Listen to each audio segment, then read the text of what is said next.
మీ ఎలాంటి వ్యాపార ప్రకటనలకైనా వెంటనే మా ఛానల్ సంప్రదించండి.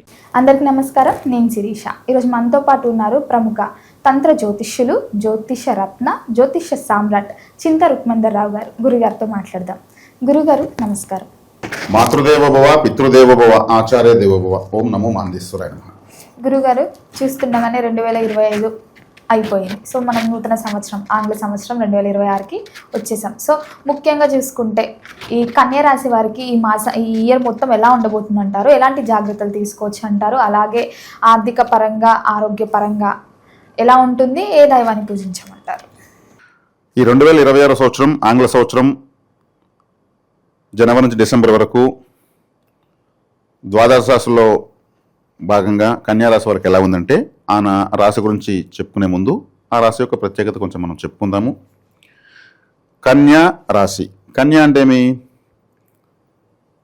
పరిపక్వతకు అపరిపక్వతకు మధ్యన ఉన్నది. అంటే కుమారి కన్య అవుతుంది. బాలిక, కుమారి, కన్య, గృహిణి, ఇలా స్టేజెస్ మారుతుంటాయి. ఈ కన్య అంటే వివాహానికి అర్హత సాధించింది అని కూడా అర్థం.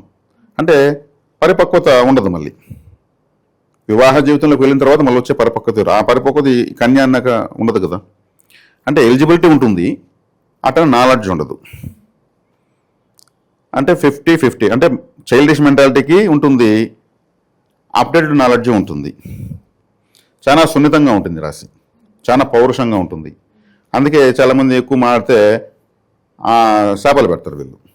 నువ్వు అదైపోతావు, నీదైపోతావు, నన్నే బాధపడతావు, నన్ను వెంటనే ఏడ్చేస్తారు. అంటే కన్నీళ్ళు వీళ్ళకి ఎప్పుడు రెడీగా ఉంటాయి. శ్రీశైలం ప్రాజెక్టులు ఉంటుంటాయి. ఉత్తర నక్షత్రంలో ప్రారంభమవుతుంది. ఉత్తర అంటే సూర్యుడిది. సూర్యుడు అంటే ప్రెస్టేజ్ ప్లానెట్. వీళ్ళు ప్రెస్టేజ్ ఎక్కువ. వీళ్ళు పొగిడితే చాలు. ఒక వయసులో ఉన్న అమ్మాయిని పొగిడితే, నువ్వు అంత అందంగా ఉన్నావు, ఇంత అందంగా ఉన్నావు, అందరూ పొగడేదానికి కారణం ఎవరంటే వాళ్ళు పొంగిపోతారు. ఆ వయసులో ఉన్నది ఆనందానికి, ఎక్కువగా అలంకారానికి ప్రాధాన్యత ఇచ్చుకుంటూ ఉంటారు. ఒకటికి 100 సార్లు అర్థం చూసుకుంటూ ఉంటారు. ఇప్పుడు హీరోయిన్లు ఉంటారు, వాళ్ళు కన్యలే కదా, పెళ్లిగా అమ్మాయిలే కదా, వాళ్ళు ఎక్కువ అర్థం చూస్తూ ఉంటారు. ముందు నేను బాగుండాలి, ఆ తర్వాత ప్రపంచం బాగుండాలి. నేను బాగాలనుకుంటే అవకాశాలు వస్తాయి వాళ్ళకు. కాబట్టి వీళ్ళు అర్థంలాగా మెరిసిపోతున్నారు అనే విధంగా ఉండేదని ప్రాధాన్యత ఇచ్చేటువంటి రాశి. అంటే కన్య అంటే అందమైనటు రాశి అని కూడా చెప్పొచ్చు. ఈ కన్యా రాశి అనేది కాలపురుషుడికి 6వ రాశి. మన కుడి సైడు డొక్క కడుపుని సూచిస్తుంది, మన కడుపుని కూడా సూచిస్తుంది. కన్య అంటే మాతృత్వానికి అర్హత సాధించిన కూడా అర్థమే కదా, అంతే కదా. ఇప్పుడు కన్య అంటేనే వివాహానికి పెళ్లి చూపులు చూస్తారు. అంటే గర్భసంచి అక్కడే కదా, మాతృత్వానికి అర్హత అనేది ఆ ఎలిజిబిలిటీ అదే కదా. కాబట్టి ఈ కన్యా రాశి యొక్క ప్రత్యేకత ఏమంటే, ఇంక ఈ రాశి లేకపోతే, ఈ కన్యలు లేకపోతే పెళ్లి కాదు.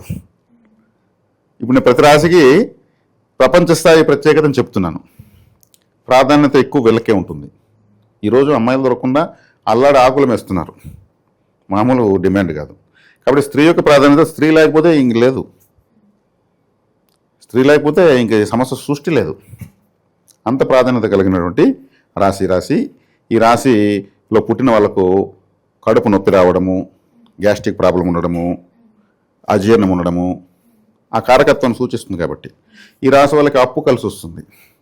అప్పే అదృష్టంగా మారుతుంది. వీళ్ళకు అప్పులే ఉండకూడదని అందరూ అనుకుంటారు కదా, వీళ్ళకి అప్పే అదృష్టం. వీళ్ళు అప్పు చేసి బిజినెస్ చేస్తే గ్రాండ్ సక్సెస్, మళ్ళీ బ్యాంక్ లోన్ పెట్టుకుంటారు, మళ్ళీ ఇంకా ఎక్కువ డబ్బు వస్తుంది. ఈ అప్పుతోనే జీవితాన్ని గెలుస్తారు వీళ్ళు. అప్పు లేకుండా ఉంటే ఈ రాశి ఫెయిల్యూర్. అంటే 6వ స్థానం అంటే శత్రు రోగ రుణస్థానం. రుణమే వీళ్ళగానే ఉపయోగిస్తే బ్యాంకులు కొన్ని అప్పులు ఇస్తూనే ఉంటాయి. ఈ వీళ్ళ ద్వారానే బ్యాంకులు బతుకుతూ ఉంటాయి. వీళ్ళని చాకచక్యంగా అద్భుతంగా నడిపించగలరు. 1 లక్ష రూపాయలు అప్పు తీసుకుంటే ఆ లక్షతో వ్యాపారం చేసి ఒక 5 లక్షలు సంపాదిస్తారు. దాంట్లో 1 లక్ష రూపాయలు వడ్డీతో కలిపి కట్టేస్తారు. మళ్ళీ బ్యాంకు వాళ్ళు మళ్ళీ 2 లక్షలు ఇస్తారు, మళ్ళీ 3 లక్షల వాళ్ళ ఇస్తారు. ఈ డ్వాక్రా సంఘాలు, మహిళా సంఘాలు ఉంటారు కదా, వీళ్ళంతా స్త్రీలే కదా, అద్భుతంగా నయా పైసలు సహా లెక్కేసి కరెక్ట్గా కడతారు. బ్యాంకులో ట్రాన్సాక్షన్ అంతా లేడీస్ చేసినట్టు కరెక్ట్గా, చిన్న మొత్తాలైనా కానీ. ఇంకెవరు మగవాళ్ళు చేయలేరు. మగవాళ్ళు పోతే నువ్వు నమస్కారాలు బాబు బయటకు ఉంటారు. వాళ్ళ డిసిప్లిన్ ఉండదు. ఆర్థిక విషయాలు వీళ్ళకే గ్రిప్ ఉంటుంది. 6వ స్థానానికి కన్యా రాశి, స్త్రీ రాశి. కాబట్టి ఇది అప్పు అదృష్టం. ఇది చెప్తే విచిత్రంగా వింటారు, కానీ ఆ గ్రిప్ ఉండేది. అందుకే కొంతమంది ఆడవాళ్ళకి మెయింటెనెన్స్ ఇచ్చేస్తారు. అద్భుతంగా ఉంటుంది. అప్పటి నుంచి వాళ్ళు డెవలప్ అయిపోతారు. వాళ్ళు అంటూ ఉంటారు, ఆడు భార్య మాయలో పడిపోయినాడు, ఆడదాన్ని మెయింటెనెన్స్లో ఉన్నాడు, వాడేం మొగుడు అంటుంటారు. కానీ కుటుంబాన్ని మొత్తం చక్కగా అద్భుతంగా తీర్చిదిద్దేస్తుంది. ఇచ్చి అతను చూసేస్తాడు, భార్య చేతికి ఇచ్చి మళ్ళీ మనకు కావాలని తీసుకుంటా ఉంటే మనకు బాగుంది, ఫ్యామిలీ బాగుంది. మనం మెయింటెనెన్స్ చేసినప్పుడు బాగాలేదు, అది వాళ్ళ అండర్స్టాండింగ్. అలాగే ఉండాలి కదా. భార్యకు భర్త భయపడాల్సిన అవసరం లేదు, భర్తకు భార్య భయపడాల్సిన అవసరం లేదు. ఇద్దరు ఒకరినొకరు అర్థం చేసుకుంటే చాలు. అండర్స్టాండింగ్ ఏది ఇంపార్టెంట్. ఎవరికొరు భయపడేదానికి పెళ్లి చేసుకున్నారు. నిన్ను బెదిరిస్తాను, నిన్నే బెదిరిస్తాను, ఓకే బెదిరించుకుంటే పెళ్లి చేసుకుంటారా? పిచ్చి ఆలోచనలు కదా ఇవంతా. భార్యకి ఇచ్చే ప్రాధాన్యత ఇవ్వాలా. భర్త తప్పు చేసినప్పుడు భార్య అరుస్తుంది, అరిచిన అడవడం బాధ్యత, ఆ టైంలో సైలెంట్గా ఉండడం ఈయన బాధ్యత. ఈయన అరిస్తే ఏమవుతుంది, గొడవ పెద్ద అవుతుంది, 3 వ్యక్తులు ఎంటర్ అవుతారు.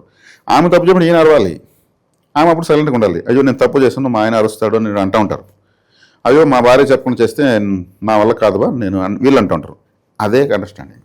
ఈ లాజిక్ తెలుసుకోకుండా నువ్వేం నడిచేదంటే అటువంటి పెళ్లిని చేసుకున్నావు, అనవసరంగా ఉన్నప్పుడు అయితే మాట్లాడు. ఇవి చాలా, ఈ అనుబంధాలు ఇంపార్టెంట్. ఈ అనుబంధాలు ఉన్నాయంటే ఇంకా జ్యోతిషం అవసరం లేదు. దేనికి జ్యోతిషం? ఊరికే మన నెట్ బొక్క ఫోన్లో. కాబట్టి ఇవి చాలా ఇంపార్టెంట్. ఇది కన్యారాశి తెలియజేస్తుంది. కాబట్టి ఈ కన్యారాశికి ఈ సంవత్సరం ఎలా ఉందంటే అద్భుతంగా ఉంది. మామూలు ఆషామాషికి లేదు ఈ కన్యారాశికి. 6వ ఇంట్లో సప్తగ్రహ కూటమి, శని లగ్నాన్ని చూస్తాడు, రాశిని చూస్తాడు, అది సూపరు. ఈ రాశికి శనేశ్వరుడు పరమరాజ్యోకారకుడు. ఈ రాశాధిపతి బుధుడు, ద్వితీయ భాగ్యాధిపతి శుక్రుడు, వీళ్ళిద్దరూ కాకుండా శనేశ్వరుడు పంచమాధిపతి. పంచమాధిపతి రాశిని చూస్తున్నాడు. ఇంక కాందంటూ లేదు. ఈ రాశికి ఆయుష్ని అన్ని ఆరోగ్యం అన్నీ ఇచ్చేది శనేశ్వరుడే. శని అంటే భయపడతారు కదా, కన్యారాశి వాళ్ళు ఆయన ఆరాధ్య దేవుడు. ఆయన రాశిని చూస్తున్నాడు, సూపరు. 6వ ఇంట్లో రాహు ఉన్నాడు, సూపరు. 6వ ఇంట్లో గ్రహణము సూపరు. 6వ ఇంట్లో సప్తగ్రహ కూటమి సూపరు. నిద్ర కలత నిద్ర ఉంటుంది. 10వ స్థానంలో కేతు ఉన్నాడు, తల్లేని గ్రహం. అది మామూలే, ఎందుకంటే వీళ్ళు సంపద ఎక్కువ పోయి దానికి లెక్క పెట్టుకుంటే నిద్రపోరు అని చెప్పుకుందాం కామెడీగా, అంతే. 10వ ఇంట్లో గురువు ఉన్నాడు. 10వ ఇంట్లో గురువు ఉంటే స్థాన మార్పు, చేసే వృత్తిలో మార్పు, ఏదైనా ప్రమోషను, ట్రాన్స్ఫరు, ఇట్లాంటివి ఉంటాయి. ఇప్పుడు కన్యారాశి వాళ్ళకి దోషాలు తక్కువ, శుభ ఫలితాలు ఎక్కువ. వాళ్ళకి వివాహం కావాలంటే అయిపోతుంది. రాసే కన్యారాశి, వశీకర రాశి, అవసరమైన ప్రపంచానికి అవసరమైన రాశి. అబ్బాయిలు పుట్టినా అమ్మాయిలు పుట్టినా వర్కౌట్ అవుతుంది. స్త్రీ సంబంధ వ్యాపారాలు చేయొచ్చు, మగవాళ్ళైనా కానీ. స్త్రీ సంబంధ వ్యాపారాలు అంటే జ్యువెలరీ, ఫ్యాన్సీ స్టోర్సు, బోటిక్సు, తర్వాత ఫోటో స్టూడియోస్ పెట్టచ్చు. తర్వాత వచ్చేక్కడికి ఇవి ఉంటాయి, మన కోన్ ఎదేస్తూ ఉంటారు, మెహందీలు, ఇట్లాంటివన్నీ కూడా స్త్రీలకు సంబంధించిన వ్యాపారాలే. పాత్ర సామాన్లు అమ్మడము, స్త్రీలకు మ్యారేజ్ బ్యూరో పెట్టడము, ఇవన్నీ కూడా వస్తాయి. ఫ్యాషన్ డిజైనింగు, మేకప్ మ్యాన్స్గా ఉంటారు సినిమా ఇండస్ట్రీలో, వీళ్ళంతా కూడా లేడీ టైలర్సు, వీళ్ళంతా ఎట్లా రాణిస్తారు? ఈ రాశిలో పుట్టి ఇవన్నీ ఎలా రాణిస్తారు? ఇప్పుడు ఒక కరడ మురడుగా ఉన్న వ్యక్తి ఒక ఫ్యాన్సీ స్టోర్ పెడితే లేడీస్ వెళ్తారా? వాడిని చూస్తేనే భయం వేస్తుంది, వాడిని చూస్తేనే భయం వేస్తామని భయం ఏమిటి కదా. అదే స్త్రీల మొహ లక్షణాలు ఉన్న వ్యక్తి కానీ పెడితే వాళ్ళు సూటిగా చూడగలుగుతారు, ఏం కావాలని అడగగలుగుతారు. ఇదే కనెక్ట్ అయ్యేది. అది చూడడానికి ఒక విధంగా లేడీ లాగానే ఉంటాడు. కాబట్టి ఈ వ్యాపారాలు చేస్తూ చూడండి, అతను కానీ శారీ కడితే లేడీస్ కూడా ఉంటారు, అట్లా ఉంటాడు. ఆ ముఖ కవలికలు అలా ఉంటాయి. వీళ్ళు కనెక్ట్ అవ్వగలుగుతారు. ఇబ్బంది కదా, ఒక పరాయి మగవాడిని పోయి ఆ సూటిగా చూసేదని అడగాలంటే ఇబ్బంది కదా. మార్కెట్లో ఏమైనా సహజంగా మనం మాట్లాడినప్పుడు అర్థమవుతుంది, అందరికీ వీక్షకులకు అర్థం కావాలని మనం విడమర్చి చెప్తున్నాం. కాబట్టి ఇటువంటి వ్యాపారాలు చేసినప్పుడు అవి సక్సెస్ అవుతాయి. లేడీకి సంబంధించిన వ్యాపారాలు చేసి నష్టపోయిన వాళ్ళు ఇంతవరకు లేరు. అన్న కొత్త మోడల్ని చూపించు అంటూనే ఉంటారు వాళ్ళు. ఇది కొత్త మోడల్ని మన పాత మోడల్ చూపిస్తే కూడా కొత్తదాన్ని అడిగి కూడా తీసేస్తారు. అది లేడీస్ సైకాలజీ. కొత్త మోడల్ కావాలి. అట్లా వాళ్ళది కళారంగము అంతా వాళ్ళదే, సాహిత్య రంగము అంతా వాళ్ళదే. గాయకులు ఎంతోమంది, ఎంతో నృత్యం నేర్పించే వాళ్ళు, సంగీతం నేర్పించే వాళ్ళు కూడా గొప్ప వాళ్ళే. ఇక్కడ ఇవన్నీ చేసుకోవచ్చు. ఈ సంవత్సరం అయితే మాత్రం శుభ ఫలితాలు ఎక్కువ, అశుభ ఫలితాలు తక్కువ. ఓకే గురుగారు, మరి ముఖ్యంగా విద్యార్థులకు ఎలా ఉండబోతుంది అంటారు? విద్యార్థులకు బాగుంటుంది. ఎందుకంటే 4వ స్థానాధిపతి గురువు 10వ స్థానంలో ఉంటే 4వ స్థానం చూస్తాడు. అదేవిధంగా వీళ్ళ రాశాధిపతి బుధుడు అంటే మ్యాథమెటిక్స్, వీళ్ళ లైఫ్కి సంబంధించిన క్యాలిక్యులేషన్ బాగా వేస్తారు. బుధుడు మన ఆయుర్దాయాన్ని నిర్ధారించేటువంటి గ్రహం. ఆయుర్దాయం అంటే శనేశ్వరుడు ఇస్తాడు, కానీ ఎన్ని సంవత్సరాలు, ఎన్ని నెలలు, ఎన్ని రోజులు, ఎన్ని గంటలు, ఎన్ని సెకండ్లు ఇతని బ్రీతింగ్స్ ఉంటాయని లెక్క వేసేది బుధుడే. ఒక అంచనా ఇస్తాడు శనేశ్వరుడు. బుధుడే ఫైనల్, ఇన్నో సెకండ్కి ఇతనికి ఆక్సిజన్ పోదు అని ఆపేస్తాడు. లెక్కల మాస్టర్ అయినా ఇక్కడ వీళ్ళు బాగానే చదువుతారు. సొంత నిర్ణయాలు ఎక్కువ ఉంటాయి వీళ్ళవి. సొంత నిర్ణయాలు దిట్లు వీళ్ళు. సొంత నిర్ణయాలు దిట్లు, ప్రిస్టేజ్ ఎక్కువ. కన్యారాశి కాబట్టి కన్యా వాళ్ళు ప్రిస్టేజ్ చాలా ఎక్కువ ఉంటుంది. అటువంటి స్వభావాలు ఉంటాయి. ఇప్పుడు విద్యార్థులు బాగానే ఉంది. అలాగే గురుగారు, మరి ఎవరికైతే వివాహం జరగలేదో, వివాహం జరిగి సంతానం లేదో వారికి వివాహ యోగం, సంతాన యోగం ఉందంటారా? వివాహ యోగం ఉంది, సంతాన యోగం ఉంది. గ్రహాలన్నీ పాజిటివ్గా ఉన్నాయి కాబట్టి దానిపైన పెద్ద పరిహారాలు కూడా ఏం లేవు. ఈ కాలసర్ప దోష ప్రభావం అయితే అన్ని రాసులకు ఉందని నేను చెప్పాను. కాలసర్ప దోష ప్రభావం వీళ్ళకి 6వ ఇంట్లో 7 గ్రహాలు కలవడం వల్ల కాలసర్ప దోష ప్రభావం కూడా వీళ్ళకి తక్కువ, ఈ టైంలో పుట్టిన వాళ్ళకి ఎక్కువ. ప్రతి క్షణము జననము మరణం జరుగుతూనే ఉంటాయి. ఈ టైంలో పుట్టిన వాళ్ళకు కాలసర్ప దోష ప్రభావంలో పుడతారు. ఈ ఆల్రెడీ పుట్టిపోయిన వాళ్ళకు ఇప్పుడు ఈ కన్యారాశి వాళ్ళకి పనిచేయదు. అది తాత్కాలికంగా ఒక 20% పనిచేస్తుంది, 80% ఏం అవసరం లేదు. అలాగే గురుగారు, ఎవరైతే సినీ రంగంలో ఈ కళాకారులు కానీ అలాగే రాజకీయ రంగంలో ఉన్న వారికి ఈ నూతన సంవత్సరం నుంచి ఎలా ఉండబోతుంది అంటారు? రాజకీయ రంగంలో వారికి బాగుంది, కళారంగాల వారికి బాగుంది. ఎందుకంటే ఈ కన్యారాశి 6వ ఇంట్లో ఎక్కువ గ్రహాలు ఉన్నాయి కాబట్టి, రాహు 6వ ఇంట్లో ఉన్నారు కాబట్టి రాజకీయ రంగానికి బాగానే ఉంటుంది. కళారంగము అన్నప్పుడు బాగానే ఉంటుంది. అన్ని రంగాల వాళ్ళకి బాగుంది. ఎందుకంటే గ్రహాలన్నీ 6వ స్థానంలో కూర్చోవడం వల్ల, 6వ స్థానం పాపస్థానం కావడం వల్ల, పాపస్థానంలో పాపగ్రహ రాహుకేతులతో ఇదవుతుంది కాబట్టి షష్టగ్రహ సప్తగ్రహ కూటమి అది కలిసే వస్తుంది. ఇది ఎవరైనా దోషం ఇంకెక్కడ ఏదని చెప్తే నమ్మద్దని నేను చెప్తున్నాను. మంచిదే, అనుకూలంగానే ఉంటుంది. అలాగే గురుగారు, ముఖ్యంగా ఎవరైనా ఓన్ బిజినెస్ స్టార్ట్ చేయాలనుకుంటే ముఖ్యంగా ఈ రాశి వారికి ఏ బిజినెస్ బాగుంటుందంట? సొంత బిజినెస్ తీసుకుంటే అది నేను ఇంతకుముందు చెప్పాను, ఈ స్త్రీలకు సంబంధించిన వ్యాపారాలు. ఎందుకంటే లాభస్థానంలో చంద్రుడు కూడా స్త్రీ గ్రహమే. మాతృ అని చెప్పాను కదా, తల్లి అని చెప్పాను కదా, తల్లి కూడా ఒక స్త్రీయే కదా.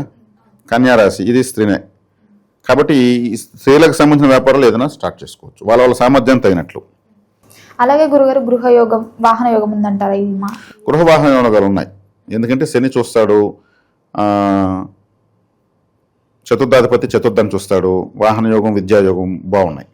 ముఖ్యంగా చూసుకుంటే రైతులకు ఎలా ఉండబోతుందంటారు ఈ సంవత్సరం?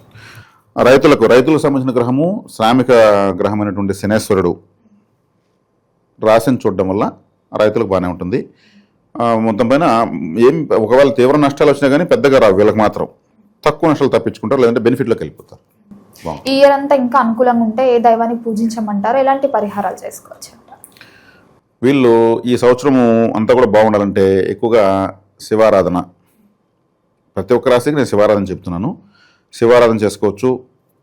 ఇక ఉత్తర, హస్త, చిత్త సూర్య నమస్కారాలు చేయొచ్చు. హస్త అంటే ఏమి, చేతులతో చేసేది సూర్య నమస్కారాలు. సూర్యుని యొక్క నక్షత్రంతో ప్రారంభమవుతుంది. ఆరెంజ్ పండ్లు ఎక్కువ తీసుకోవచ్చు. హస్త అంటే ఆరెంజ్ పండ్లే, ఆరెంజ్ చాక్లెట్స్, జ్యూస్, ఇంకేదైనా హల్వాస్, బర్ఫీలు ఏదో ఉంటాయి, తినచ్చు. అదే చిత్తా నక్షత్రం వీళ్ళకు, ఈ నక్షత్రానికి హస్త నక్షత్రానికి 2వ నక్షత్రం సంపత్తర కాబట్టి కంచి కామాక్షి అమ్మవారి దర్శనం చాలా బాగుంటుంది, సంపత్కరంగా ఉంటుంది. ఇవన్నీ వీళ్ళు ఆరాధించవచ్చు. గురుగారు, మొత్తం మీద ఈ 2026 నూతన సంవత్సరం కన్యారాశి వారికి ఎలా ఉండబోతుంది, ఎలాంటి జాగ్రత్తలు తీసుకోవాలి, ఏ దైవాన్ని పూజించాలో తెలియజేసినందుకు ధన్యవాదాలు.